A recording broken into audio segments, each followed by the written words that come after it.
నమస్కారం. వార్తా విశ్లేషణ కార్యక్రమం లైవ్ షోకి స్వాగతం. ముందుగా ఈరోజు విశ్లేషణ. సాక్షి తెలంగాణ. కరోనా కొత్త వేరియంట్ ఒమిక్రాన్ కేసులు తెలంగాణలో నమోదయ్యాయి. ఉద్యోగుల విభజనలో స్థానికత పట్టించుకోకపోవడంతో బదిలీలు ఎంత దూరం ఉంటాయోనని ఆందోళనలో జూనియర్ ఉద్యోగులు ఉన్నారు. రాష్ట్రంలో జరిగిన వరుస ఎన్నికలకు బ్రేక్ పట్టడంతో ప్రభుత్వ పాలన, పార్టీ పటిష్టతపై సీఎం కేసీఆర్ ప్రత్యేక దృష్టి పెట్టారు. రాష్ట్రంలో $50 బిలియన్ పరిశ్రమగా ఉన్న జీవ ఔషధ రంగాన్ని రానున్న 10 ఏళ్లలో $100 బిలియన్ పెంచడమే లక్ష్యమని మంత్రి కేటీఆర్ అన్నారు. సాక్షి ఆంధ్రప్రదేశ్. జల్లేరువాగులో బస్సు బోల్తాపడిన ఘటనలో 10 మంది ప్రయాణికులు మరణించారు. బస్సు ప్రమాదంపై ప్రధాని Modi, governor Harichandan, CM YS Jaganmohan Reddy దిగ్భ్రాంతి వ్యక్తం చేశారు. ఉద్యోగ సంఘాల నాయకులతో మంత్రి బుగ్గన రాజేంద్రనాథ్ రెడ్డి, ప్రభుత్వ సలహాదారు సజ్జల రామకృష్ణారెడ్డి సమావేశమై పలు అంశాల మీద చర్చించారు. నేడు మరోసారి చర్చలు జరగవచ్చు. ఏపీ స్కిల్ డెవలప్మెంట్ కార్పొరేషన్ నిధుల కుంభకోణం, దేశంలోనే మోస్ట్ వాంటెడ్ ఆర్థిక నేరగాడు శిరీష్ చంద్రకాంత్ పాత్ర ఉన్నట్లు ఏపీ సిఐడి తేల్చింది. ఈనాడు తెలంగాణ. నిబంధనలకు పాత్రేస్తూ రాష్ట్రంలోని 1000 ఎకరాలు ప్రభుత్వ భూములను అధికారులు గుట్టుగా అసైన్ పట్టా చేస్తున్నారంటూ ఓ వార్తనిచ్చారు. ఈ నెల 19 నుంచి సీఎం కేసీఆర్ జిల్లాల పర్యటనకు శ్రీకారం చుడతారు. రాష్ట్రంలోని 3 కార్పొరేషన్లకు కొత్త చైర్మన్లను నియమించింది. క్రిషాంక్, ఎర్రోళ్ల శ్రీనివాస్, ఛాయ్ చంద్రులు వీరున్నారు. ఈనాడు ఆంధ్రప్రదేశ్. గవర్నర్ విశ్వభూషణ్ హరిచందన్ను ముఖ్యమంత్రి వైఎస్ జగన్ మర్యాదపూర్వకంగా కలిశారు. కొత్త రుణాలకు కేంద్ర ప్రభుత్వ అనుమతి కోసం రాష్ట్రం నిరీక్షిస్తోందంటూ కథనాన్నిచ్చారు. ప్రభుత్వాన్ని సమర్థించడమే కొందరు రిటైర్డ్ జడ్జీలు పనిగా పెట్టుకున్నారని టీడీపీ అధ్యక్షుడు చంద్రబాబు విమర్శించారు. ఆయా వ్యవస్థలను మేనేజ్ చేస్తారన్న చంద్రబాబే ఈ తరహా విమర్శలను చేయటం విశేషం. నమస్తే తెలంగాణ. యాసంగిలో వరి కాకుండా ఇతర పంటలు వేసేవారికి రైతు బంధు ఇవ్వాలని అధికారులు సీఎం కేసీఆర్కు ప్రతిపాదనలు పెట్టారు. దేశవ్యాప్తంగా ఇతర రాష్ట్రాలతో పోలిస్తే తెలంగాణలో విద్యుత్ ఛార్జీలు తక్కువ అంటూ కథనాన్ని ఇచ్చారు. బీజేపీ అధ్యక్షుడు బండి సంజయ్, ఎమ్మెల్యే ఈటల రాజేంద్ర మధ్య వర్గ విభేదాలు మొదలయ్యాయంటూ స్టోరీ ఇచ్చారు. వార్త. దళిత బంధు అమలు తీరుపై ముఖ్యమంత్రి కేసీఆర్ మళ్లీ దృష్టి పెట్టనున్నారంటూ రాశారు. మాజీ సీఎం రోసయ్య చట్టసభల్లో పోషించిన పాత్ర అందరికీ స్ఫూర్తిదాయకమని టీపీసీసీ చీఫ్ రేవంత్ రెడ్డి అన్నారు. రోసయ్య సంస్మరణ సభ హైదరాబాద్లో జరిగింది. రాష్ట్రంలో కూరగాయల ధరలు భారీగా పెరిగాయి. సూర్య. ఎమ్మెల్సీ ఎన్నికల్లో క్రాస్ ఓటింగ్పై సీఎం కేసీఆర్ సీరియస్ అయ్యారు. నేడు పార్టీ నేతలతో విస్తృతస్థాయి సమావేశం నిర్వహించనున్నారు. విధి నిర్వహణలో ఉంటూ మరణించిన జర్నలిస్టుల కుటుంబాలకు అండగా నిలుస్తూ ఆర్థిక భరోసా కల్పిస్తున్న సంస్థ దేశంలోనే తెలంగాణ మీడియా అకాడమీ మాత్రమేనని ఆ సంస్థ చైర్మన్ అల్లం నారాయణ అన్నారు. నవ తెలంగాణ. కేంద్ర ప్రభుత్వం ప్రతిపాదించిన బ్యాంకింగ్ చట్టాల సవరణను ఉపసంహరించుకోవాలని united forum of bank unions demand చేసింది. రైతు కుటుంబాల సగటు నెల ఆదాయంలో తెలంగాణ అట్టడుగున 5వ స్థానంలో ఉందంటూ కథనాన్నిచ్చారు. మన తెలంగాణ. రాష్ట్రంలోని ఎస్సీ గురుకుల విద్యాలయాలు ఇతర రాష్ట్రాలకు ఆదర్శంగా నిలుస్తున్నాయని షెడ్యూల్డ్ కులాల అభివృద్ధి శాఖ మంత్రి కొప్పుల ఈశ్వర్ అన్నారు. కొత్త కరోనా వేరియంట్ ఒమిక్రాన్ నమోదైన నేపథ్యంలో ప్రజలంతా అప్రమత్తంగా ఉండాలని తెలంగాణ ప్రజారోగ్య సంచాలకులు డాక్టర్ శ్రీనివాసరావు సూచించారు.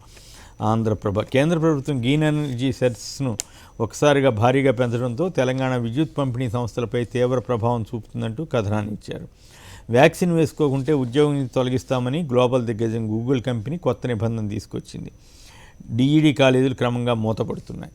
వెలుగు. ఈసారి న్యూ ఇయర్ వేడుకలకు మద్యం అమ్మకాలు పెంచేందుకు ఎక్సైజ్ శాఖ కసరత్తు చేస్తోందని 1000 కోట్ల టార్గెట్ పెట్టుకున్నారంటూ కథనాన్ని ఇచ్చారు. వడ్ల కొనుగోలులో మిల్లర్ల దందా. ప్రజాపక్షం. తెలంగాణలోని డిస్కంలు నష్టాలను పూడ్చుకునే పనిలో నిమగ్నమయ్యాయంటూ వార్తనిచ్చారు. హైదరాబాద్ నగరంలోని మేడ్చల్ ప్రాంతంలో ఉన్న గవర్నమెంట్ ఐటీఐ సంస్థను వేరే ప్రాంతానికి తరలించడానికి ఎలాంటి చర్యలు తీసుకోవద్దని హైకోర్టు స్టే ఇచ్చింది. దక్కన్ క్రానికల్. ఆర్మీ హెలికాప్టర్ ప్రమాదంలో గాయపడిన కెప్టెన్ వరుణ్ సింగ్ మరణించారు. వన్డే కెప్టెన్సీ నుంచి తొలగింపై తనకు గంటన్నర ముందు చెప్పారని విరాట్ కోహ్లీ వెల్లడించారు. హిందూ. దేశీయంగా సెమీ కండక్టర్లు, డిస్ప్లే బోర్డుల ఉత్పత్తి కోసం 76,000 కోట్ల కేటాయింపునకు కేంద్ర కేబినెట్ ఆమోదం తెలిపింది. ఎన్నికల సంస్కరణలకు కూడా కేంద్రం కేబినెట్ ఆమోదం ఇచ్చింది. లఖింపూర్ ఘటన విషయమై కేంద్ర హోంశాఖ సహాయ మంత్రి అజయ్ మిశ్రా జర్నలిస్టులను దుర్భాషలాడటం మరో వివాదానికి దారితీసింది. Times of India. ఓటర్ల జాబితాను బలోపేతం చేయడం కోసం ఓటర్ ఐడితో ఆధార్ను లింక్ చేసే కీలక సంస్కరణల బిల్లుకు కేంద్ర కేబినెట్ ఆమోదం తెలిపింది. కులాల వారీగా జనగణన సాధ్యం కాదని కేంద్ర ప్రభుత్వం పార్లమెంట్లో తెలిపింది. హన్స్ ఇండియా. రాజ్యసభలో ఆందోళన చేస్తున్న ప్రతిపక్ష సభ్యులను బీజేపీ ఎంపీ ఒమిక్రాన్ వైరస్తో పోల్చారు.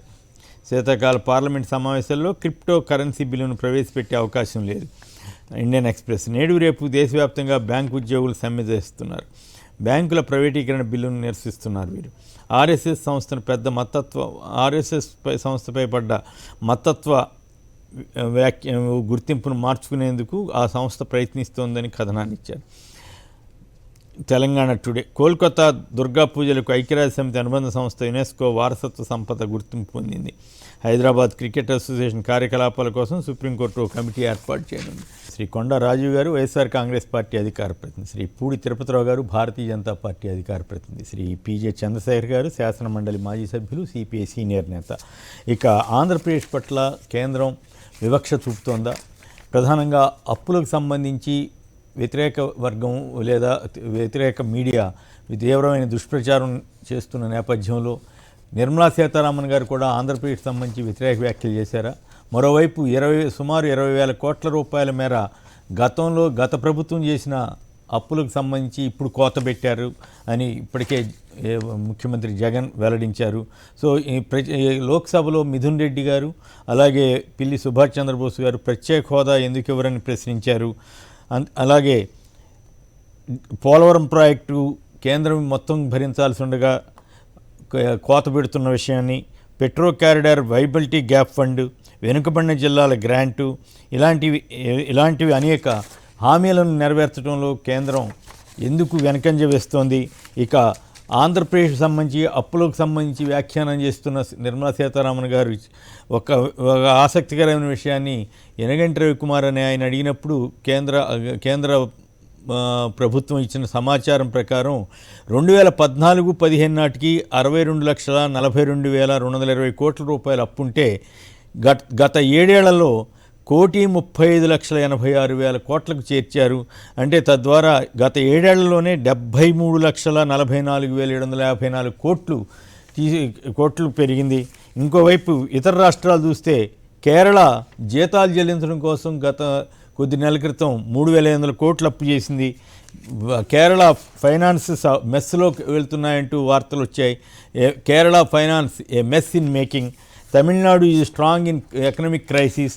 Karnataka facing worst financial crisis అంటూ గత ఏడాది సీఎం యడ్యూరప్ప చెప్పారు. సో ఈ రకంగా ఆయా రాష్ట్రాలు అప్పుల్లో గందరగోళం పరిస్థితి ఉన్నప్పటికీ ఆంధ్రప్రదేశ్ మాత్రమే అప్పులు చేస్తోందన్నట్లుగా ఒకవైపు కేంద్రం సరైన రీతిలో ఆదుకోవట్లేదు అనేటువంటి వ్యాఖ్య, ఇంకోవైపు ఆర్థిక క్రమశిక్షణ అంటూ ప్రచారం, ఇట్లా సంక్షేమ పథకాలు అమలు చేయకపోతే అమలు చేయలేదని గగ్గోలు, ఇంకోవైపు అప్పులు చేస్తుంటే అప్పులు చేశారని లేదా ఆర్థిక వనరులు పెంచుకుంటున్నారంటూ గగ్గోలు. సో ఈ రకమైనటువంటి సంక్షోభ పరిస్థితుల్ని ఆంధ్రప్రదేశ్ ప్రభుత్వం ఎదుర్కోవాల్సి వస్తుందా? దీనికి కారణం ఏమిటి? వీటిపైన ముందుగా చంద్రశేఖర్ గారు మాట్లాడతారు. అందరికీ అక్కడ పెద్దలకి అందరికీ నమస్కారం అండి. ఆంధ్రప్రదేశ్ రాష్ట్రం అప్పుల ఊబిలోకి కూరుకుపోతున్నటువంటి విషయాన్ని అనేక గణాంకాలు, అనేక ప్రభుత్వ లెక్కలు, ఇప్పుడు మీరు ప్రకటించినటువంటి విషయాలు ఇవన్నీ కూడా రోజు రోజుకి తలసరి అప్పు అనేటువంటిది ఆంధ్రప్రదేశ్ రాష్ట్రంలో క్రమక్రమంగా పెరుగుతున్నటువంటి విషయం 1900 ఈ కొత్త రాష్ట్రం విడిపోక ముందు నుంచి కూడా కొద్ది మొదలులో ఉంటే, విడిపోయిన తర్వాత దాని యొక్క తీవ్రత, దాని రేట్ ఆఫ్ ఇంక్రీజ్ ఏదైతే ఉన్నదో, రుణభారం యొక్క పెరుగుదల ఎక్కువగా ఉన్నదనే దాంట్లో సందేహం లేదు. అదే సందర్భంలో మనకి బడ్జెట్ మేనేజ్మెంట్కి సంబంధించినటువంటి నిబంధనలు ఏదైతే ఉన్నాయో, అప్పులు చేసుకునే దానికి ఉండేటువంటి అవకాశాలు ఏదైతే ఉన్నాయో, దాన్ని 3% నుంచి 3.5%కి, కొన్ని సందర్భాల్లో దాన్ని 5% కూడా పెంచినటువంటి బ్యాక్గ్రౌండ్లో దాన్ని అప్పులని పెంచుకోవడం అనేటువంటిది, పెంచి చేయడం అనేటువంటిది నిత్య జీవిత అవసరాలకు సంబంధించినటువంటి లేదా రోజువారీ అవసరాలకు సంబంధించినటువంటి విషయాల్లో అర్జెంటుగా ఉన్న సందర్భాల్లో ఓవర్ డ్రాఫ్ట్ పోవటమో, లేకపోతే రిజర్వ్ బ్యాంక్ నుంచి అప్పు తెచ్చుకోవటమో, లేకపోతే ఇతరుల దగ్గర నుంచి అప్పు తెచ్చుకోవటమో, లేకపోతే గ్రాంట్స్ తెచ్చుకోవటం, కేంద్రం సహకరించడం అనేటువంటిది ఫెడరల్ సిస్టమ్ ఆఫ్ గవర్నెన్స్ లో ఇది ఒక ప్రాసెస్, ఎకనామిక్స్ ఉండేటువంటి విధానం. కానీ దురదృష్టవశాత్తు మనకు ఏర్పడుతున్నటువంటి పరిస్థితి ఏంటంటే, మన గౌరవ ముఖ్యమంత్రి గారు నవరత్నాలు అనేటువంటిది ఒక వాగ్దానం ఏదైతే చేసి ఉన్నారో ఎన్నికల సందర్భంగా, వాటిని అమలు చేయడం అనేటువంటి ఒక లక్ష్యం దిశగా ఎక్కువగా దానికి కావలసినటువంటి ఆర్థిక పరమైనటువంటి వెల్ఫేర్ యాక్టివిటీస్ సంబంధించినటువంటి ఉచితాలకు సంబంధించినటువంటి దానికోసరంగా ఆదాయంలో పెరుగుదల లేకపోయినా వీటి కోసరంగా ఖర్చు పెట్టవలసి వచ్చినటువంటి నేపథ్యంలో ఆయన విపరీతంగా అప్పులకు పోవలసినటువంటి అనివార్యమైనటువంటి పరిస్థితి ఏర్పడింది అనేది ఒక విషయం అయితే, దీంట్లో రెండు పార్శ్వాలు మనం అర్థం చేసుకోవాలి. ఒకటి ఏమిటంటే ఈ పెండమిక్ పీరియడ్ లో కరోనా మన యొక్క ఈ ఆర్థిక వ్యవస్థ నుంచి బయటపడేటువంటి మార్గం ఏమిటి అనేటువంటి విషయానికి వచ్చినప్పుడు, ఆర్థిక వ్యవస్థ యొక్క నిపుణులు చరిత్రలో కానీ తర్వాత కానీ చెప్తున్నటువంటి విషయాలు ఏంటంటే, ప్రజల చేతుల్లో మనం ధనం ఉంచినట్టయితే ఆ ధనం మళ్ళీ తిరిగి మార్కెట్ లోకి వచ్చి గవర్నమెంట్ కి రిసోర్సెస్ ఇన్కమ్ పెరుగుతుంది. దాన్ని డెవలప్మెంటల్ యాక్టివిటీస్ లోకి, ప్రాజెక్ట్స్ లోకి, ఇన్ఫ్రాస్ట్రక్చర్ లోకి రిటర్న్స్ వచ్చేటువంటి వాటిలో పెట్టుబడులు పెట్టినట్టయితే ఈ వెల్ఫేర్ ని, డెవలప్మెంట్ ని సమతూకంలో ముందుకు తీసుకుపోయి ప్రజల్ని సంక్షేమ రాజ్యం వైపుగా నడిపించవచ్చు అనేటువంటిది ఆర్థిక విధానాలు మనం ఫాలో అవుతున్నటువంటి విధానం గతంలో. అయితే ఇప్పుడు మనకి రావాల్సినటువంటి డబ్బులు, కేంద్రం నుంచి రావాల్సినటువంటి డబ్బులు, అవి వెనుకబడిన జిల్లాలకు సంబంధించినటువంటి వ్యవహారంలో కానీ, లేకపోతే తెలంగాణ ఆంధ్రప్రదేశ్ రాష్ట్రం మధ్యలో వివాదంలో ఇరుక్కుపోయినటువంటి దాదాపు 70-80 వేల కోట్ల రూపాయల యొక్క విషయంలో కానీ, మీరు చెప్పినట్టు పోలవరం ప్రాజెక్ట్ లో మనం రివైజ్డ్ ఎస్టిమేట్స్ వాటికి సంబంధించేసి గవర్నమెంట్ వాటిని యాక్సెప్ట్ చేయకపోవడం కానీ, మనం చెల్లించవలసినటువంటి నెలవారీగా చెల్లించవలసినటువంటి కొన్ని బాకీలకు సంబంధించినటువంటి అంశంలో వెసులుబాటు కల్పించేటువంటి అంశంలో కానీ కేంద్ర ప్రభుత్వం అత్యంత తప్పనిసరైనటువంటి పరిస్థితి ఉన్నటువంటి నేపథ్యంలో మాత్రమే వారు కొంత సహకరిస్తున్నారు. కానీ ఈ రాష్ట్రాన్ని, ఈ రాష్ట్రంలో ఉన్నటువంటి ప్రజల్ని, ఈ రాష్ట్రంలో ఉన్నటువంటి అప్పుల్ని, వీటిని బయటికి రావడానికి వీలైనటువంటి ఆంధ్రప్రదేశ్ ప్రజలకి అధికారపూర్వకంగా చట్ట ప్రకారంగా రాష్ట్ర విభజన చట్టంలో రావాల్సినటువంటి అనేక అంశాలని, అటు కడప స్టీల్ కానీ, విశాఖపట్నం జోన్ కానీ, లేకపోతే మిగతా అనేక అంశాలు ఏదైతే ఉన్నాయో, ఇటు ఎంప్లాయ్మెంట్ ప్రొవైడ్ చేయడానికి కానీ, నీటిపారుదల సౌకర్యం పెంచడానికి కానీ, పోలవరాన్ని పూర్తి చేసుకోవడానికి కానీ, వెనుకబడిన జిల్లాలని ముందుకు తీసుకురావడం కానీ, ఇంకా ఇతర అనేక రకాలైనటువంటి వాగ్దానాలు చట్టం ఏదైతే చేసి ఇప్పుడు 7 సంవత్సరాలు అవుతున్నప్పటికీ కూడా ప్రభుత్వం 7 సంవత్సరాల నుంచి కేంద్రంలో బీజేపీ ప్రభుత్వం ఉన్నది, మోడీ గారి ప్రభుత్వం ఉన్నది. అయినా అప్పుడు గతంలో చంద్రబాబు నాయుడు గారు ఉన్నా కానీ, లేకపోతే ఇప్పుడు జగన్మోహన్ రెడ్డి గారు ఇక్కడ ముఖ్యమంత్రులుగా ఉన్నప్పటికీ కేంద్రంతో సానుకూలంగా ఉండి, మంచిగా ఉండి, వారి యొక్క మెప్పు పొంది ఈ యొక్క వాటిని అన్నింటినీ సాధించుకోవాలి అనేటువంటి ఒక అభిప్రాయంతో ఉన్నారు. ఆ అభిప్రాయం ఏమాత్రం ఫలితం ఇవ్వడం లేదనేటువంటిది చంద్రబాబు నాయుడు గారికి అర్థమైపోయి ఆ చివరి లాస్ట్ 1 year పీరియడ్ లో ఆయన ఏదో తిరుగుబాటు చేసినాడు కానీ దానివల్ల ఉపయోగం రాలేదు. తిరిగి ఈ మన జగన్మోహన్ రెడ్డి గారు అధికారంలోకి వస్తే ఆయన అనుకున్నాడు ఏంటంటే, కేంద్రంలో ఒక మెజారిటీ లేనటువంటి సంయుక్తమైనటువంటి గవర్నమెంట్ ఏదో వస్తుంది, ఆ వచ్చినప్పుడు నా యొక్క స్థానాలు చాలా కీలకంగా ఉంటాయి, వాళ్ళు జుట్టు పట్టుకొని ఆడిద్దామని చెప్పేసి ఈయన అనుకున్నాడు. కానీ అట్లా రాకపోయేసరికి వెంటనే చప్పబడిపోయి ఢిల్లీకి వెళ్ళి నేనేం చేసేది, అయిపోయింది, బీజేపీ స్వతంత్రంగా వాళ్ళ రాజ్యాధికారంలోకి రాగలిగిన పరిస్థితి ఉన్నది, వాళ్ళని జుట్టు పట్టుకునే పరిస్థితి నాకు లేదు, అయినా కూడా వాళ్ళతోటి సహకరించి వాళ్ళతోటి మంచిగా ఉండి ఏదో రావాల్సిన మట్టికి నేను ఏదో తెచ్చుకునే ప్రయత్నం చేస్తాను, కానీ ఆ గతంలో ఊహించినట్టుగా జుట్టు పట్టుకునే కార్యక్రమం మాత్రం అది లేదని చెప్పేసి ఆయన అక్కడ బహిరంగానే ప్రకటించారు. మనం అందరం చూసాం కూడా. ఈ నేపథ్యంలో కేంద్ర రాష్ట్ర ప్రభుత్వాల మధ్యలో ఉండవలసినటువంటి సహృదయపూర్వకమైనటువంటి కోఆపరేటివ్ ఫెడరల్ సిస్టమ్ లో ఉండవలసినటువంటి విధానాలు కేంద్ర ప్రభుత్వము, రాష్ట్ర ప్రభుత్వాలు, గతంలో తెలుగుదేశం ప్రభుత్వం కానీ ఇప్పుడు ఉన్నటువంటి వైఎస్ఆర్ కాంగ్రెస్ ప్రభుత్వం కానీ మధ్యలో అవసరాల నిమిత్తం, రాజకీయాల నిమిత్తమే కొనసాగుతున్నాయి. కానీ ప్రజల యొక్క ఇచ్చినటువంటి వాగ్దానాలు, చట్టం ప్రకారంగా ఇవ్వాల్సినటువంటివి, లేకపోతే కోఆపరేటివ్ ఫెడరల్ సిస్టమ్ లో ఉండవలసినటువంటి అండర్స్టాండింగ్ పూర్తిగా ధ్వంసం అయిపోయినటువంటి పరిస్థితి ఇప్పుడు ఏర్పడుతుంది. అన్ని అసలు రాష్ట్ర ప్రభుత్వాలకు సంబంధించినటువంటి హక్కుల్ని, రాష్ట్ర ప్రభుత్వాల బాధ్యతల్ని, వాటి అన్నింటినీ కూడా కేంద్రమే టేక్ ఓవర్ చేస్తున్నాం. అసలు రాష్ట్రాలతో సంప్రదించేటువంటి కార్యక్రమే పెట్టుకోవడం లేదు. అధికారాలన్నీ కేంద్రంలోకి కేంద్రీకరించుకునేటువంటి ప్రయత్నం చేస్తున్నది. ఇక సెక్యులరిజం, డెమోక్రసీ అన్ని ఏదో మాట పైకి చెప్పడమే కానీ అథారిటేరియనిజము, మెజారిటేరియనిజం అనేటువంటిది జరిగి డెమోక్రసీ అనేటువంటిది, పార్లమెంటరీ డెమోక్రసీ అనేటువంటిది తూట్లు పొడవబడుతున్నది. ఈ నేపథ్యంలో రాష్ట్ర ప్రభుత్వం రాష్ట్ర ప్రజల తరపున వాయిస్ గా నిలబడి కేంద్రంతో తన యొక్క హక్కుల్ని మిగతా అందరి శక్తులతో కలిసి వచ్చే శక్తులతోటి కలిసి కేంద్రంతో పోరాడి సాధించుకోవాల్సిన ఆవశ్యకత ఉన్నది. దురదృష్టం ఏంటంటే వైఎస్ఆర్ కాంగ్రెస్ లో కానీ, జగన్మోహన్ రెడ్డి గారిలో కానీ, ప్రభుత్వంలో కానీ ఆ రకమైనటువంటి వైఖరి లేకుండా ఏదో పార్లమెంట్ లో మాకు ప్రత్యేక హోదా ఏం చేసినారు, మాకేం చేసిన, పోలవరాన్ని గురించి మీరు ఎప్పుడు ఇస్తారు అని చెప్పేసి అభ్యర్థించడం అనేది అంతవరకే జరుగుతున్నది. కానీ ప్రత్యామ్నాయంగా చేయవలసినటువంటి కార్యక్రమం ఏమిటి, మీరు ఇవ్వకపోతే మేము ఏం చేస్తాము, దాన్ని ప్రజలకు కానీ అటు పార్లమెంట్కి కానీ ఒక స్పష్టతనిచ్చేటువంటి పరిస్థితి లేకపోవడం అనేటువంటిది కొద్దిగా రైట్. అయితే చంద్రశేఖర్ గారు 2 పాయింట్ల మీద మీరు కామెంట్ చేస్తే మిగతా వాళ్ళు కూడా మాట్లాడతారు.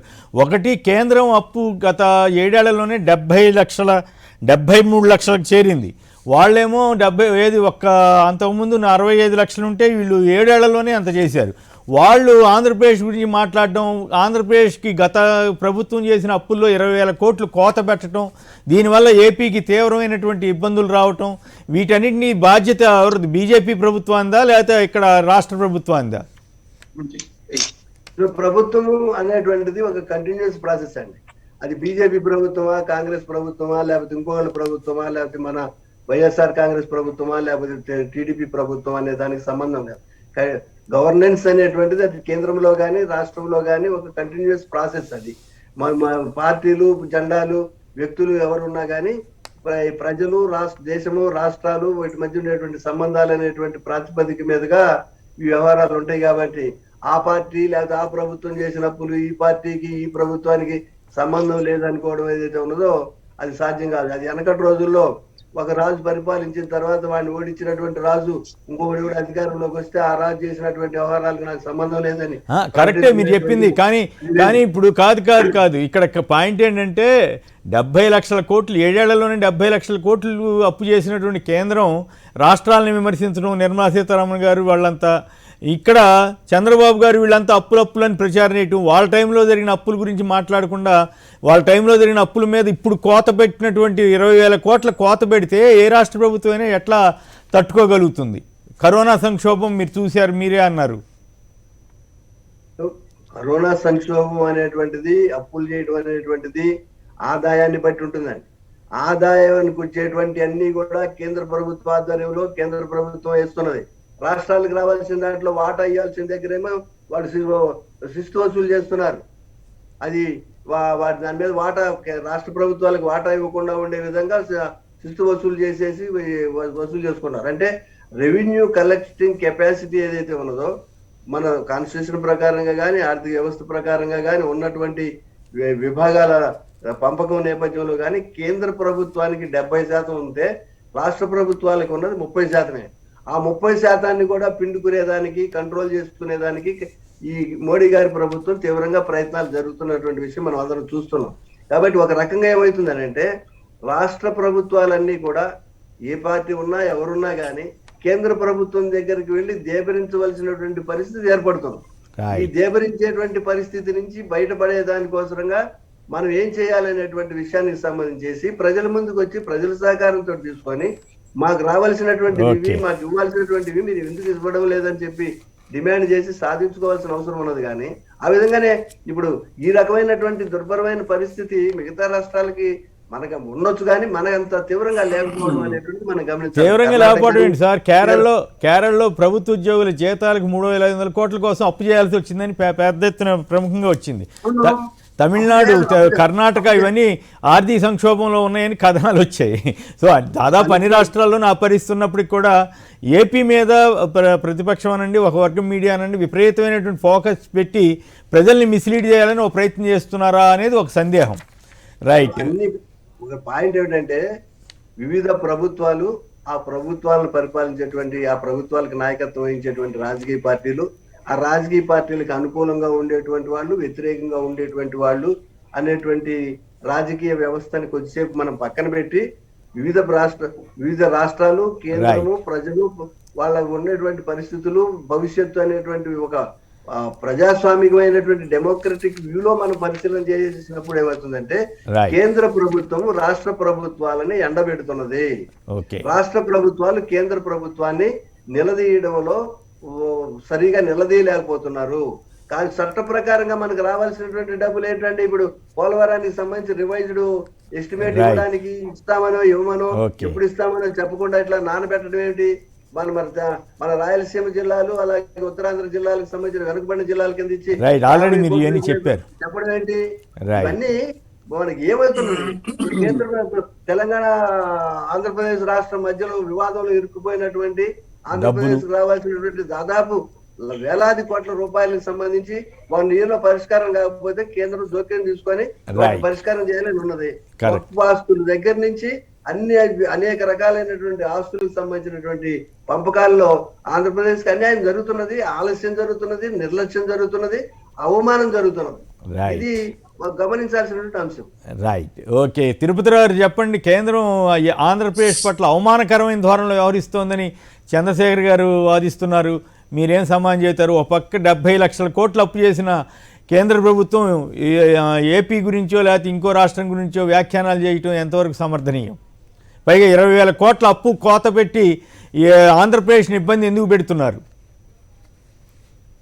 అందరికీ నమస్కారం కొమ్మనేని గారు. నమస్కారం. కేంద్ర ప్రభుత్వం దృష్టిలో ఆంధ్రప్రదేశ్ రాష్ట్రం కాదు, తెలంగాణ రాష్ట్రం కాదు, ఈ దేశంలో ఉన్నటువంటి అన్ని రాష్ట్రాలకి ఒకటే సమదృష్టితో ఉన్నది. ఇంకా చెప్పాలనేసి అంటే ఆంధ్రప్రదేశ్ విభజన తర్వాత ఆంధ్రప్రదేశ్ సంబంధించినటువంటి కొన్ని అంశాలలో కొన్ని కాకుండా ఆ రోజు ప్రస్తావించబడినటువంటి అన్ని అంశాలలో కూడా ఆంధ్రప్రదేశ్కి ప్రాధాన్యత ఇస్తున్నది. అదే సందర్భంలో ప్రస్తావించినటువంటి విభజన చట్టంలో లేనటువంటి చాలా అంశాలను కూడా అడ్రస్ చేస్తూ కేంద్ర ప్రభుత్వం ఈ రాష్ట్రానికి ప్రాధాన్యత ఇస్తున్నటువంటి సందర్భాన్ని నేను గుర్తు చేస్తున్నాను. అయితే సరే, కరోనా పాండమిక్ సిచ్యుయేషన్ లో మీరు చెప్తున్నారు గత 7 సంవత్సరాల్లో అని చెప్పేసి.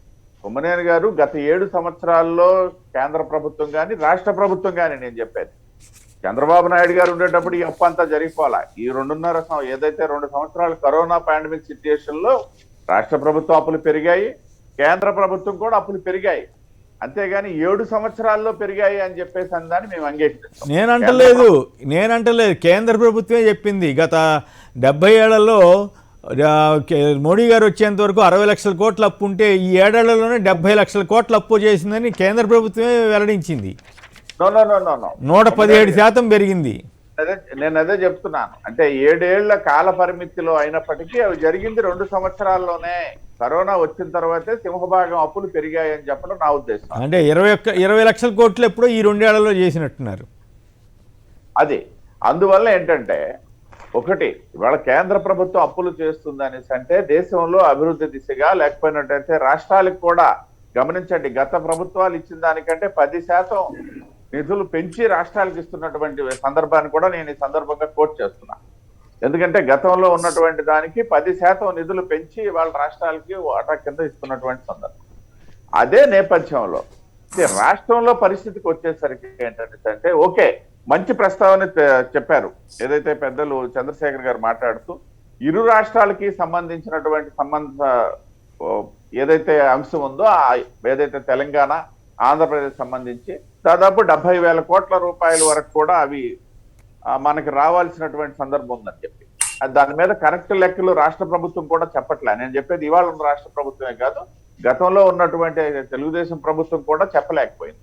అయితే మేము ఒకటే ప్రశ్నిస్తున్నాం, రాష్ట్రాలకు సంబంధించి వాళ్ళు కూర్చొని చర్చించుకొని ఎన్ని సందర్భాల్లో చర్చించుకోవడం జరిగింది? పర్టికులర్ గా ఈ రాష్ట్ర ప్రభుత్వం వచ్చిన తర్వాత, సరే గత రాష్ట్ర ప్రభుత్వం విడిచిపెట్టద్దా, వాళ్ళు ఎలాగో ఫెయిల్ అయ్యారు. కానీ ఈ రాష్ట్ర ప్రభుత్వం వచ్చిన తర్వాత కూడా తొలినాళ్ళలో మన ముఖ్యమంత్రి గారు, ఆ ముఖ్యమంత్రి గారు అలాయ్ బలాయ్ అనుకుని వెళ్ళేటప్పుడు చాలా సంతోషించాం మేము కూడా.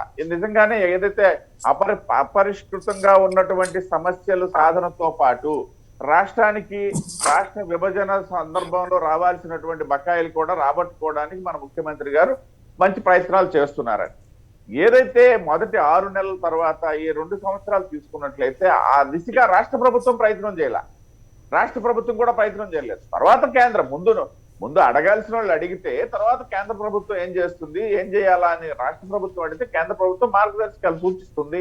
లేకపోతే ఇరు రాష్ట్రాలని కూర్చోబెట్టి గతంలో ఒక ప్రయత్నం జరిగింది ఆ విషయంలో కూడా.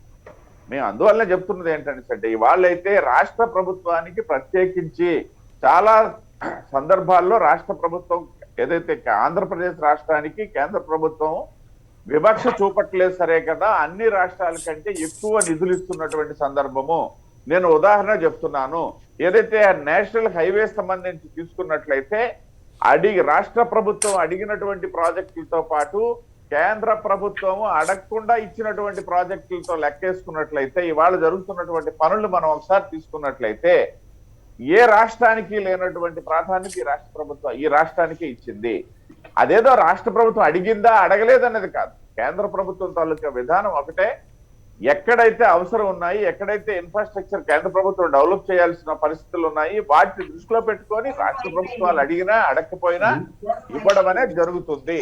అయితే అప్పులు తెచ్చినటువంటి అప్పులు వినియోగం విషయంలో మాత్రం మన రాష్ట్రంలో ఉన్నటువంటి పరిస్థితులు అంటే ఈ కరోనా అనేది మన రాష్ట్రమే కాదు, దేశమే కాదు, ప్రపంచవ్యాప్తంగా ఉన్నటువంటిది. అన్ని దేశాల్లో కూడా ఇదే పరిస్థితి.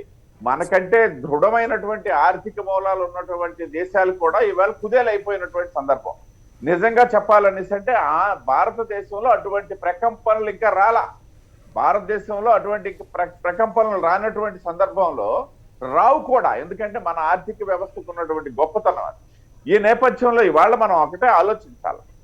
ఈ 2 సంవత్సరాల కాలంలో మనం అభివృద్ధి దిశగా కేంద్ర ప్రభుత్వం అప్పులు చేస్తుంది, కానీ సంక్షేమానికి వాడట్లా. ఏదైతే ఆత్మనిర్భర్ భారత్ నేపథ్యంలో ఈ దేశంలోనే దాదాపు 25 లక్షల కోట్ల అంచనా వ్యయంతో పలు ప్రాజెక్టులు ప్రారంభించి ముందుకెళ్తున్నటువంటి సందర్భం. రాష్ట్రాలకు కూడా ఎక్కడ నిధులు తగ్గకుండా కేంద్ర ప్రభుత్వమే రాష్ట్రాల ఆదాయం తగ్గిన మేరకు కేంద్ర ప్రభుత్వం నుండి కూడా ఇస్తున్నటువంటి సందర్భం. ఈ నేపథ్యంలో రాష్ట్ర ప్రభుత్వాలు ప్రత్యేకించి మన రాష్ట్ర ప్రభుత్వం ఎదుర్కొంటున్నటువంటి ఒకే ఒక ఆరోపణ ప్రధానమైనటువంటి అన్ని రాష్ట్రాలకి కాకుండా మన రాష్ట్ర ప్రభుత్వం అభివృద్ధి దిశగా అడుగులు వేయట్లేదు, ఆలోచన చేయట్లేదు, కేవలం సంక్షేమం మీదే వెళ్తున్నారు. ఉదాహరణకి మొన్న మధ్య 1,75,000 కోట్ల రూపాయలు అప్పు తెచ్చామని ప్రభుత్వం చెప్తూ 75,000 కోట్ల రూపాయలు సంక్షేమానికి ఖర్చు పెట్టామని చెప్పింది. మరి ఉన్న 1,00,000 కోట్ల రూపాయలు అంటే ఉద్యోగస్తులు జీతాలు మినహాయిస్తే ఈ రాష్ట్రంలో ఏదైనా ప్రాజెక్టు పోలవరం గురించి మాట్లాడుతున్నారు. ఓకే, పోలవరం అంచనాలు ఆమోదించమని మేము కోరుతున్నాం, ఆమోదించడం జరుగుతుంది. కానీ ఆ టెక్నికల్ ప్రక్రియ వలన పోలవరం ప్రాజెక్టు పనులేమన్నా ఆగిపోయాయా? రాష్ట్ర ప్రభుత్వం స్పీడ్ పెంచి చేయాల్సినటువంటి పరిస్థితి నుండి మందగించడం ఏమన్నా జరిగిందా? ఏమీ జరగలే. రాష్ట్ర ప్రభుత్వం చేస్తుంది, బిల్లులు సమర్పిస్తున్నారు, డబ్బులు తిరిగి వస్తున్నాయి. ఈ సమస్య ఎప్పుడు వస్తుంది? పోలవరం ప్రాజెక్టు ఆగిపోయినప్పుడో లేకపోతే పోలవరం ప్రాజెక్టు నిధులు కొరత వచ్చినప్పుడో అంచనాలు ఆమోదించలేదు కాబట్టి ఇవాళ పరిస్థితి వచ్చిందని ఆలోచించడం కరెక్టే. దాన్ని పక్కన పెడితే రాష్ట్రంలో ఉన్నటువంటి మిగతా ప్రాజెక్టులు ఇటువైపు ఇచ్చాపురం దగ్గర నుండి అటువైపు అటువైపు హిందూపురం వరకు ఉన్నటువంటి ప్రాజెక్టుల్లో ఈ 2 సంవత్సరాల్లో ఏమైనా పురోగతి కనిపించిందా? ఒక్క ప్రాజెక్ట్ లో మేము సాధించామని చెప్పగలిగినటువంటి పరిస్థితి లేదు. దానికి కేంద్ర ప్రభుత్వం బాధ్యత వహించింది కదా.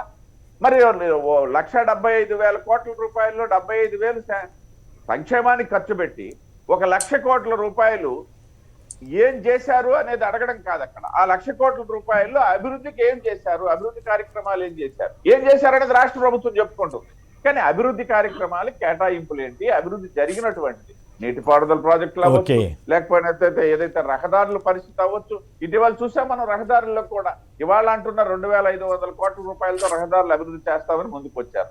సరే, అది కాంట్రాక్టర్లు ఎవరు ముందుకు రాలేదంటున్నారు, అది వేరే అంశం. పక్కన పెడితే మేము అదే చెప్తున్నాం, అప్పులు తేవడంలో కేంద్ర ప్రభుత్వం రాష్ట్ర ప్రభుత్వాలకి వీలున్నంత వరకు వెసులుబాటు ఇచ్చి అప్పులు కాదు. 20,000 కోట్ల కోత పెడితే రాష్ట్రం ఎట్లా తట్టుకోగలుగుతుంది? 20,000 కోట్లు కోత పెట్టారని హోంమంత్రి గారికి ఇచ్చినటువంటి వినతి పత్రంలోనే జగన్ గారు చెప్పారు కదా.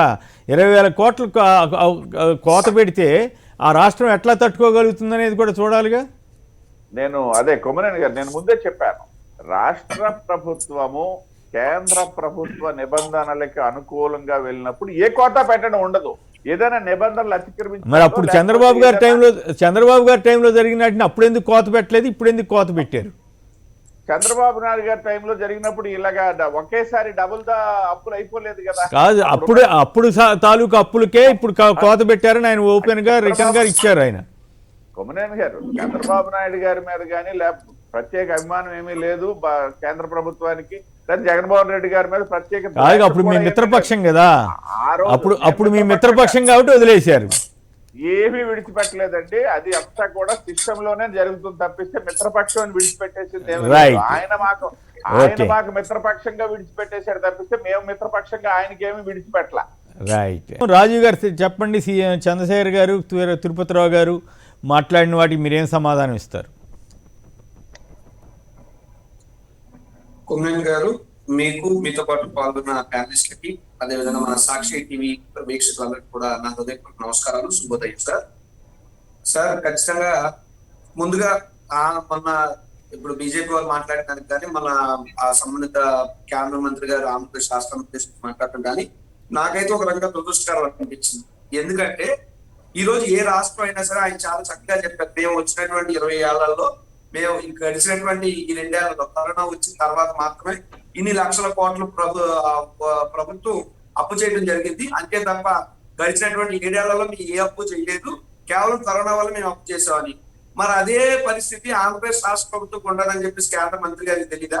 కేంద్ర మంత్రి గారు ఏ ఉద్దేశంతో ఆ విధమైనటువంటి వ్యాఖ్యలు చేస్తున్నారు? లేకపోతే బీజేపీ వారు ముఖ్యంగా ఆంధ్రప్రదేశ్ రాష్ట్ర శాఖకు సంబంధించిన వారు కూడా పదే అప్పులు పెరిగిపోయి అని చెప్పి మాట్లాడటం, దాన్ని పచ్చ మీడియా హైలైట్ చేయటం, రోజు ఇంకా వాళ్ళకి వేరే పని లేనట్టు అప్పులు అంటే ఈ రాష్ట్రం లేదు అప్పులు, ఛత్తీస్గఢ్ లేవు అప్పులు, వీళ్ళు పరిపాలిస్తున్నటువంటి కర్ణాటక రాష్ట్రంలోనే దాదాపు 2.5 లక్షల కోట్ల పైగా అప్పులు ఉన్నటువంటి మాట వాస్తవం కాదా? మీరు ఇందాక అన్నట్టు కేరళ రాష్ట్రానికి అప్పులు లేవా, తమిళనాడుకి అప్పులు లేవా, లేకపోతే ఉత్తరప్రదేశ్ లో ఉన్నటువంటి అక్కడ ప్రతిపక్షంగా ఉన్నటువంటి ఎవరైతే అఖిలేష్ యాదవ్ ఉన్నారో ఆయన ఇచ్చినటువంటి స్టేట్మెంట్ చూడమండి. వీళ్ళు ఉత్తరప్రదేశ్ వీళ్ళు గొప్పగా ఒక మోడల్ గా చెప్పుకుంటున్నారు కదా, భారతదేశంలో మాది ఇదే అద్భుతమైనటువంటి పరిపాలన, యూపీని ఒక ఎగ్జాంపుల్ చెప్తున్నారు కదా, ఆ యూపీ కూడా అప్పులు గొప్పగా మారిపోయిందని చెప్పి అక్కడ ప్రతిపక్షాలు విమర్శిస్తున్నాయి. మరే దాని గురించి కూడా కేంద్ర మంత్రి గారు ముందుకు వచ్చి మా యూపీ కూడా అప్పులు అధ్వానంగా తయారైందని మాట్లాడాలి కదా. కాబట్టి ఇదేంటంటే రాష్ట్రాల మధ్య వ్యత్యాసం చూసే విధంగా కేంద్ర ప్రభుత్వం మొమ్మానికి 100% ఉంది. ఈ రోజు నేను చెప్తాను, దాదాపు నరేంద్ర మోడీ గారు రాకముందు దేశానికి దాదాపు 62 లక్షల కోట్ల అప్పులు ఉంటే అది ఆయన పరిపాలన మొదలైన తర్వాత గడిచిన 7 ఏళ్లలో 1,35,000 కోట్లు అంటే 135 lakh crores కి కాదు మీరు పొరపాటు చేస్తున్నారు. 135 లక్షల కోట్లు. అదే సార్ 135 lakh crores అన్నది కోటి అలా అన్నారు మీరు అన్నారు. సో ఏదైనప్పటికీ కూడా గడిచినటువంటి 7 ఏళ్లలో పెరిగినటువంటి పరిస్థితిని ఈ రోజు నేను ఆయన అంటున్నారు ఏమని, మేము అసలు ఏ రాష్ట్ర ప్రభుత్వానికి వ్యత్యాసం చూపలేదని. సరే నిధుల్లో వ్యత్యాసం చూపారంటే కొంత కేంద్ర ప్రభుత్వం రాజకీయాలతో ఆలోచించారు సార్. కరోనా సమయంలో ఇచ్చినటువంటి వ్యాక్సినేషన్లకు కూడా జనాభా ప్రాతిపదికన ఇవ్వాల్సినటువంటి వ్యాక్సినేషన్లు ఆంధ్రప్రదేశ్ ఉన్నటువంటి రిక్వైర్మెంట్ కానీ లేదంటే కొంచెం పెద్ద రాష్ట్రాలకు అనుకున్న దాని కంటే అక్కడ ఆల్రెడీ ఇచ్చేసిన వ్యాక్సినేషన్ కంటే కూడా మిగతా రాష్ట్రాలకి అంటే వీళ్ళకి బీజేపీ పరిపాలించే రాష్ట్రాల్లో వ్యాక్సినేషన్ ఉన్న జనాల కన్నా ఎక్కువ వ్యాక్సినేషన్ అక్కడ పెట్టుకుని ఆ మామూలు పరిపాలన వేరే ప్రభుత్వాలు పరిపాలించే రాష్ట్రాలకు వ్యాక్సినేషన్ మెల్లగా ఇచ్చినటువంటి దౌర్భాగ్యం కూడా ఉంది. ఇది వాస్తవం, ఇది ఎవరు కూడా కాదనలేనటువంటి వాస్తవం, ఎవరైనా ఆర్టీఐ పెట్టు తీసుకోగలిగినటువంటి వాస్తవం. కాబట్టి దయచేసి మేము వ్యత్యాసం చూపట్లేదు అనేటువంటి ఇలాంటి మాటలు మాట్లాడితే జనాలు ఎక్కడ హర్షించరు. సరే మీరు వ్యత్యాసం చూపట్లేదు కదా, మరి విశాఖపట్నం స్టీల్ ప్లాంట్ మీరు ఎందుకు అమ్ముతున్నారు? ఏ రోల్కి వెళ్ళినా మీరు ఎందుకు అమ్మలేరు? బెల్లాయిలో ఉన్నటువంటి దాన్ని మీరు ఎందుకు అమ్మలేరు? సో అటువంటి అక్కడ ఉన్నటువంటి ఉక్కు కర్మాగారాలు అమ్మడానికి మీకు వ్యత్యాసం లేదు. ఇక్కడ ఆంధ్రప్రదేశ్ రాష్ట్రంలో ఉన్నటువంటి ఉక్కు కర్మాగారాలను మీరు అమ్మేస్తారు. సరే ఉదాహరణకు మీరు అడుగుతున్నారు రాష్ట్ర ప్రభుత్వం ఏం అడగట్లేదు, రాష్ట్ర ప్రభుత్వం అడిగితే మీరు ఎందుకు చేయమని. మేము ఎన్ని అడగలేదు రాష్ట్ర ప్రభుత్వం తరఫున, అనేక లిస్టు ఉన్నాయి. మీరు ఏం స్పందించారు? కరోనా సమయంలో సివిల్ సప్లైస్ సంబంధించి దాదాపు అప్పుడు ఉన్నటువంటి ప్రజలకి మనం ఇమీడియట్ గా ఆదుకోవాలన్నటువంటి ఉద్దేశంలో రాష్ట్ర ప్రభుత్వం దాదాపు 4,000 కోట్లతో సొంత నిధులు పెట్టి వాళ్ళకి ఆహార అన్ని కూడా అందించడం జరిగింది కరోనా కష్టకాలంలో. ఆ బకాయిలు మేము డబ్బు ఖర్చు పెట్టాము, అది ఇవ్వాల్సినటువంటి బాధ్యత కేంద్రం దగ్గర ఉంది, మీరు ఇవ్వండి మహాప్రభు అని చెప్పి మా తాలూకా పార్లమెంట్ సభ్యులు ఏంటి, పార్లమెంటరీ పార్టీ నేతలు ఏంటి, లేదు అంటే రాష్ట్ర సివిల్ సప్లైస్ మంత్రి గారు ఏంటి, వీళ్ళందరూ వచ్చి కేంద్రాన్ని కలిశారు కదా, ఆ డబ్బులు ఇవ్వడానికి ఏంటి మీకు ఇబ్బంది? మీరు ఏ డబ్బులు ఇస్తున్నారు అడిగితే అసలు ఇవ్వకపోగా రాజకీయ ఉద్దేశంతో మీరు చేసేటటువంటి మాటలు కానీ మీరు అడుగుతున్నారు అభివృద్ధి ఏంటి, అభివృద్ధి లేదు అని. జరుగుతున్నటువంటి అభివృద్ధి మీకు కనబట్టలేదా? నేను ఒకే ఒక సింగిల్ పాయింట్ క్వశ్చన్ అడుగుతాను. భారతదేశం స్వతంత్రం వచ్చిన తర్వాత ఆంధ్రప్రదేశ్ రాష్ట్ర ప్రభుత్వం తరఫున దాదాపు ఆంధ్ర రాష్ట్రంలో 11 మెడికల్ కాలేజీలు ఉన్నాయి సార్ ఇప్పటి వరకు కూడా. జగన్మోహన్ రెడ్డి గారు వచ్చిన తర్వాత ఈ 2.5 years లో 16 మెడికల్ కాలేజీలకు ఆయన శ్రీకారం చుడితే అది కంటికి కనబడదా? ఇప్పుడు దాకా మీరు ఎందుకు పర్మిషన్ ఇవ్వలేదు? 16 మెడికల్ కాలేజీలో జగన్మోహన్ రెడ్డి గారు ఎన్నిసార్లు లెటర్లు రాశారు? ఇప్పుడు దాకా మీరు ఎందుకు స్పందించలేదు? అంటే మేము అడిగి మేము ఇబ్బంది మహాప్రభు అని చెప్పి అడుగుతుంటే దానిపైన స్పందన లేకపోగా రాష్ట్ర ప్రభుత్వం ఏమీ చేయలేదు, రాష్ట్ర ప్రభుత్వం ఏమీ చేయలేదు అన్నటువంటి మాటలైతే పూర్తి అవాస్తవం. నేను ఒకటే అడుగుతున్నా, నిజంగా కేంద్ర ప్రభుత్వానికి చిత్తశుద్ధి ఉంటే, మరి ముఖ్యంగా విశాఖపట్నంలో ఉన్నటువంటి ఒకే ఒక విషయం నేను అడగదలుచుకున్నాను. విశాఖపట్నంలో 2014లో అప్పటి మీ మంత్రి అయినటువంటి స్మృతి ఇరానీ గారు వచ్చి శంకుస్థాపన చేశారు ఇక్కడ విశాఖపట్నం ఐఏఎం అని చెప్పి. గత ప్రభుత్వంలోనే కట్టలేదు, ఈ ప్రభుత్వంలో కట్టలేదు. ఏముంటారు అంటే అక్కడ కాంపౌండ్ వాళ్ళు తప్పితే ఏమీ లేదు. మీరు మసిబూసి మారేడిగా చేసి లేదా అడ్వర్టైజ్మెంట్ పర్పస్ చేసి కేవలం రాష్ట్ర ప్రభుత్వాల మీద నిందలు నెట్టేటువంటి పరిస్థితుల్లో కేంద్ర ప్రభుత్వం ఉంటే భవిష్యత్తులో మీ మనుగడకే కష్టం. మేము అడిగిందల్లా మీరు రాష్ట్ర ప్రభుత్వం తరఫున మేమేమేమి అడుగుతున్నామో మేము చెప్పాం. ప్రత్యేక హోదాకు సంబంధించి ఎందుకు మాట్లాడరు? ప్రత్యేక హోదాకు సంబంధించి ఎన్నిసార్లు అడిగాం? ఉత్తరాంధ్ర ప్రత్యేక ప్యాకేజ్ గురించి ఎన్నిసార్లు అడిగాం? లేదు అంటే రైల్వే జోన్ సంబంధించి రైల్వే జోన్ ఏదో నామకే వాస్తే అనౌన్స్మెంట్ చేశారు, అది కూడా తల తీసేసి మొండాన్ని ఇచ్చినట్టు ఇస్తా ఉన్నారు. సరే ఏదో ఒకటి కనీసం రైల్వే జోన్ ఏర్పాటు చేస్తారన్నాం. మొన్న కూడా విజయసాయి రెడ్డి గారు వెళ్ళి అడగడం జరిగింది, ఇమీడియట్ గా మీరు స్టార్ట్ చేయాల్సిన బాధ్యత ఉందని. ఏమండి 2014లో ఉన్నటువంటి రైల్వే జోన్ ని ఏర్పాటు చేయడానికి 7 ఏళ్ళు సమయం కావాలా?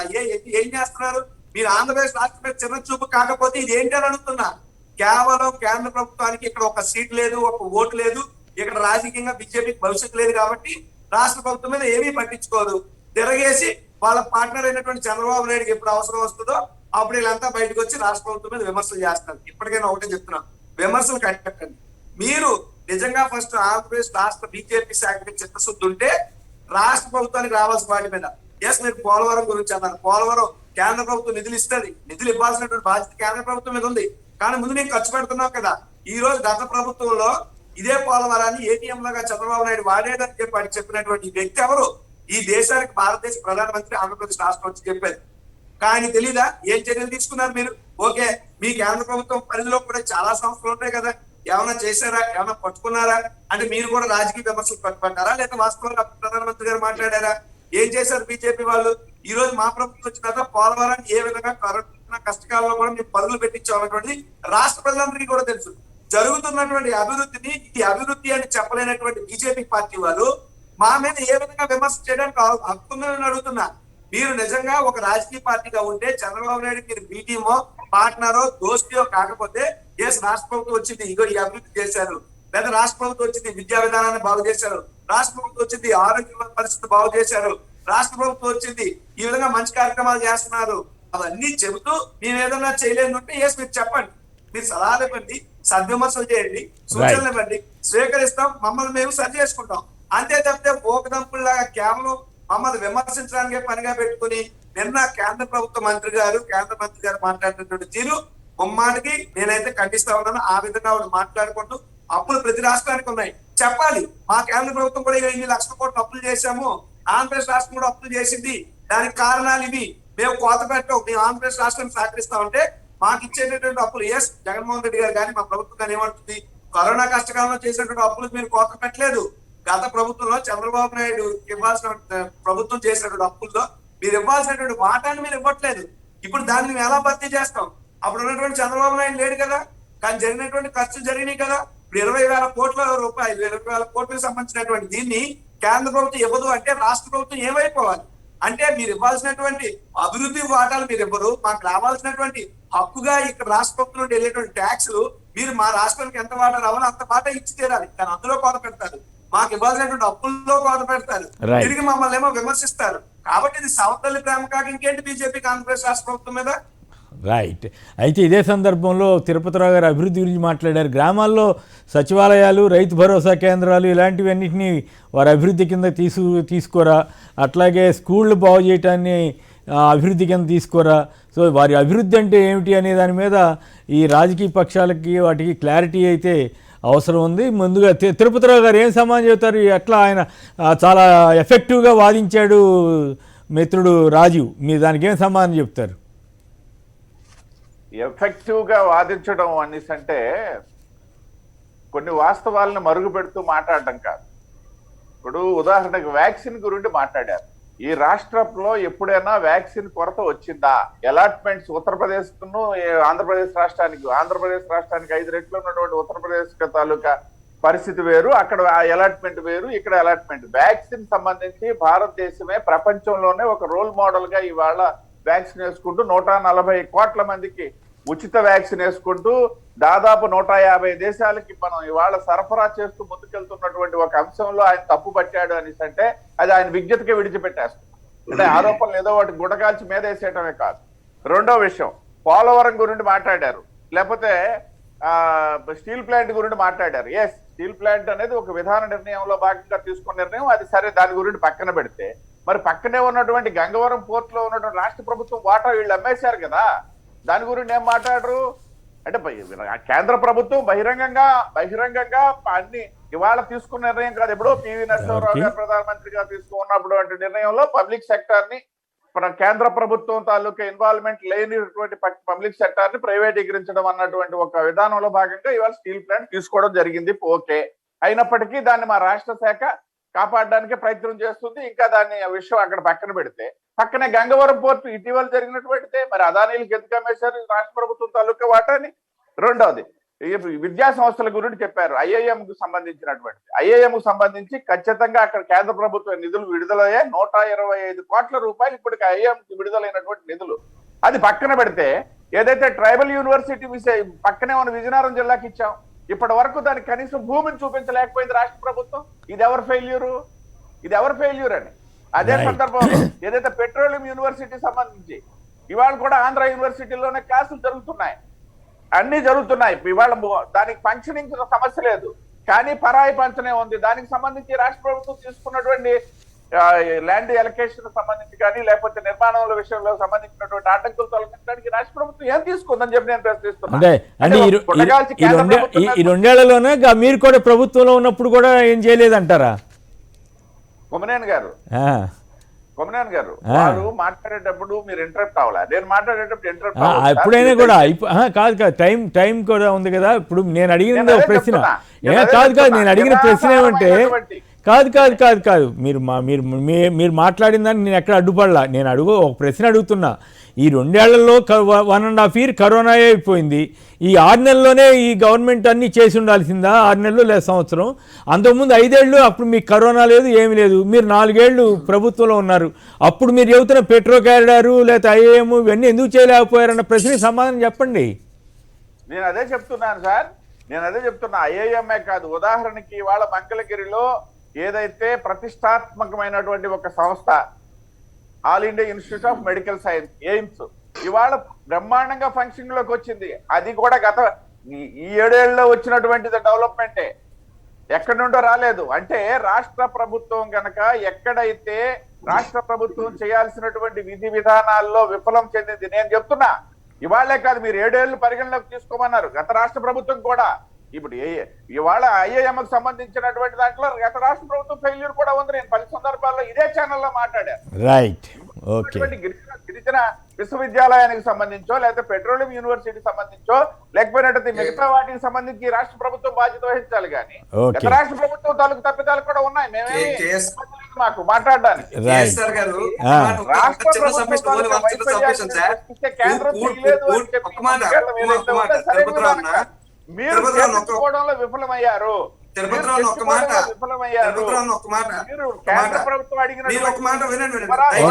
ఒక్క నిమిషం తిరుపతిరావు గారు, ఒక్క నిమిషం ఆగండి, అడగండి, రాజీవ్ గారు అడగండి. తిరుపతిరావు గారు మాట్లాడుతూ చాలా తెలివిగా గత ప్రభుత్వంలో గత ప్రభుత్వంలో 4 ఏళ్ళు అంతకాకి ఎవరండి ఆ ప్రభుత్వంలో మంత్రులుగా ఉన్నటువంటి మీ బీజేపీ ఎమ్మెల్యే లేరా సార్? లేదు అంటే ఈ తాలూకా ఎంపీ లేరా సార్? ఉన్నది. తిరుపతిరావు గారు మీరు మాట్లాడినప్పుడు నేను మీరు వినండి తిరుపతిరావు గారు, పాపాలు నేరాలు చేసిన దాంట్లో బీజేపీ పార్టీకి మమ్మానికి వాస్తవం ఉంది అన్నటువంటి విషయాన్ని ఎందుకు ఒప్పుకోరు? రైట్ ఒక్కొక్కళ్ళు మాట్లాడు.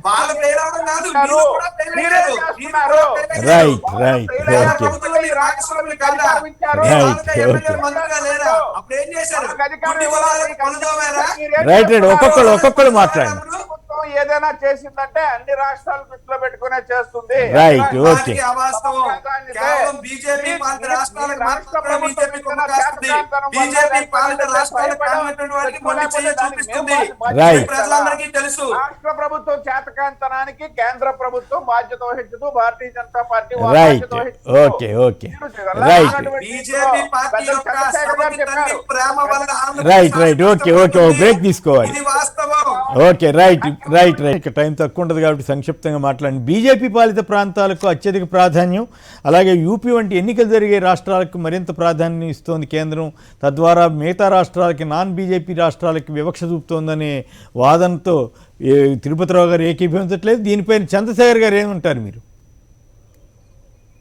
సార్, ఇప్పుడు మీరు అడిగినటువంటి సమస్య ఏదైతే ఉన్నదో, పాండమిక్ మేనేజ్మెంట్ కి సంబంధించి మోడీ గారి ప్రభుత్వం పూర్తిగా విఫలమైపోయినటువంటి విషయం జాతీయ అంతర్జాతీయ పత్రికలన్నీ కోడై కూసినటువంటి విషయం మనకందరికీ తెలుసు. ఈ వ్యాక్సిన్స్ ని ముందు ప్రైవేట్ హాస్పిటల్స్ వాళ్ళకి, కేంద్ర ప్రభుత్వానికి మేము తీసుకుంటాం, ధరని మేమే పిక్ చేస్తాం, రాష్ట్రాలు వాళ్ళ దగ్గర కొనుక్కోవాలి, మా దగ్గర కొనుక్కోవాలి, మేము కోటా ఇస్తామని చెప్పి ప్రకటించినటువంటి ప్రపంచంలో ఏకైక దేశం ఏదైనా ఉందంటే అది భారతదేశం మాత్రమే.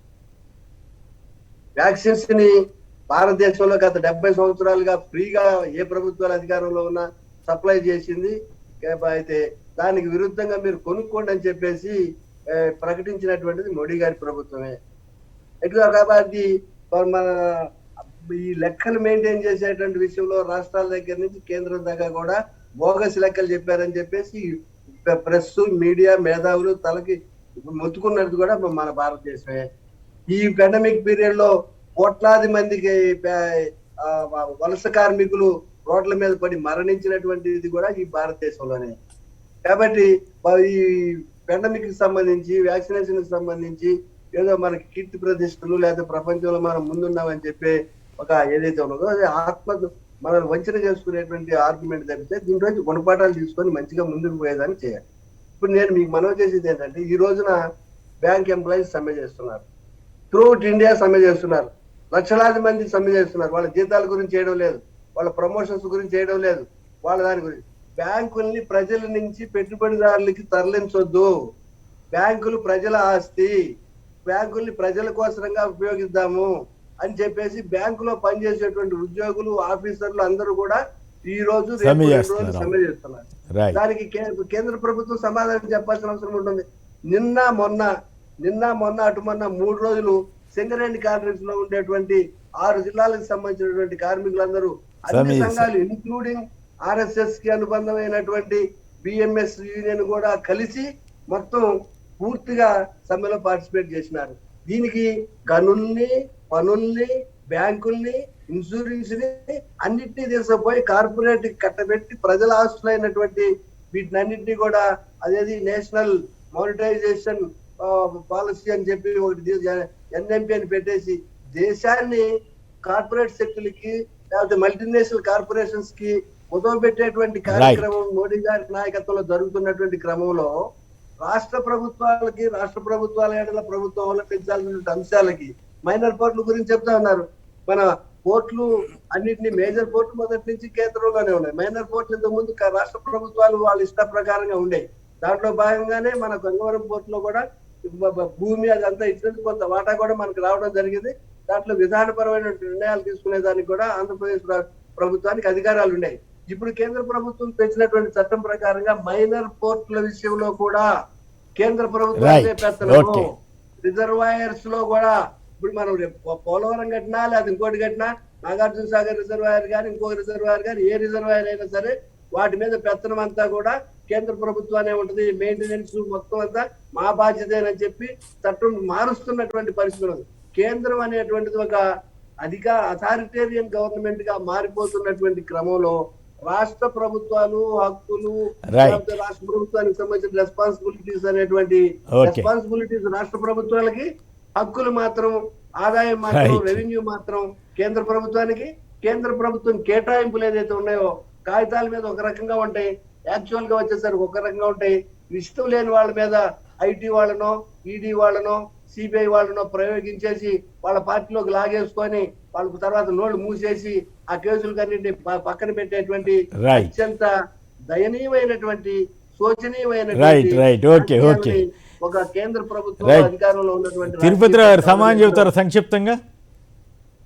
నేను మాట్లాడేసి ఆయన లాస్ట్ చెప్పండి పెట్టండి. తిరుపతిరావు గారు ఒక్క నిమిషం ఏంటంటే ఒక్క విషయం కొమ్మనేని గారు, ఇప్పుడు పెద్దలు పోర్టులకు సంబంధించి మాట్లాడారు.